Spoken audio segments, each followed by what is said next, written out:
Good morning, welcome back to BT. Carla Hercinda joining us from St. Mary's Nursery, talking about the equipment you're going to need for your place, and regardless of the job, you need the right tool.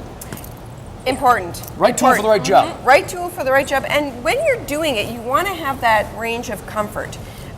You know what, you want to make sure that you've exercised ready to go, but what's more important too is using the right tool exactly for what you're going to do. Yeah. And there are some friendly tools, and you know what, when you're out there, whether you're, and Courtney might be different than me, so we may have our own range of comfort of choosing tools when you're out there working the garden. You may perform and say, I like this feel better than I like this one. Sure, yeah. It's like our Felco pruners that, you know, it ranges. Felcos come from numbers 2, 4, 6, 7, 8, 9. So it's all about the comfort and how it feels in your hand. So find and the how one you work that feels it. good to you? Yeah. Okay. So when we're talking comfort, some of us are getting a little bit older. We were on our knees a little bit still in the garden. So there's, you guys were playing around with this memory foam. It's so really nice. soft. It's nice and it's soft. So when you're Sleep working on it, and it's kind of trendy too, because when we're working the garden, we always want to go through, like, we can match you up with the needler of your own. It's on here. With your own colors. So if you're wanting to use it, put it underneath, rest the knees. Okay. Nice. All right, we're going to get you to put these on. Where do I put this? On your knees. Oh, okay.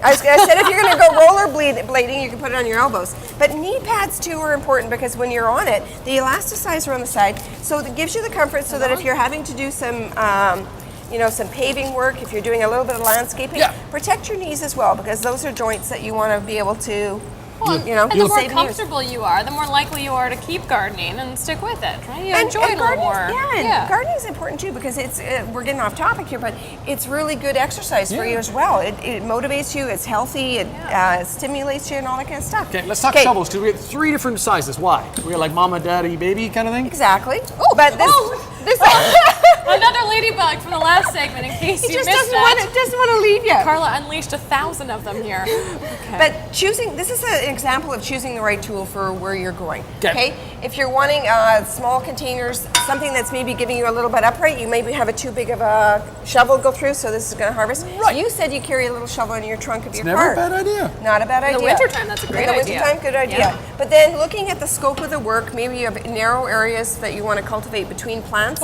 or even larger ones cutting in. A nice sharp edge too. Look at the types of the sharp edge. Now, I wanted to show you this.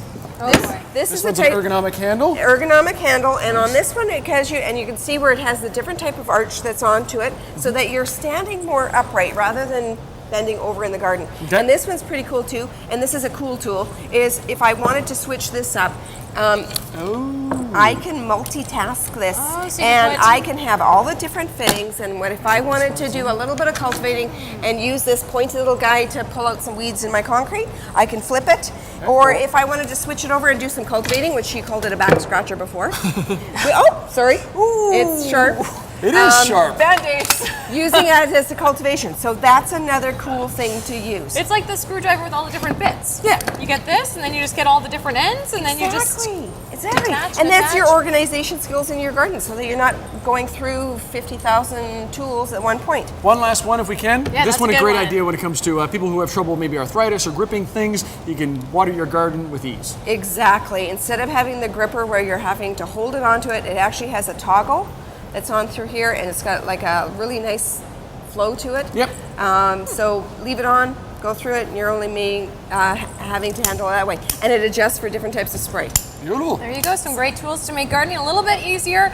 And as we saw earlier, make sure you get yourself some of those ladybugs. Those are good. You're taking a few home. Under your not clothes, intentionally. Somewhere. He found some underneath they're his going shirt. home with you though. And you can always ask Carla herself at St. Mary's Nursery and Garden Center. More BT coming up, including the last look at your morning news. Stay with us. We got the itch, yeah. Oh yeah. BT's Green Thumb, brought to you by St. Mary's Nursery, every Wednesday morning on Breakfast Television.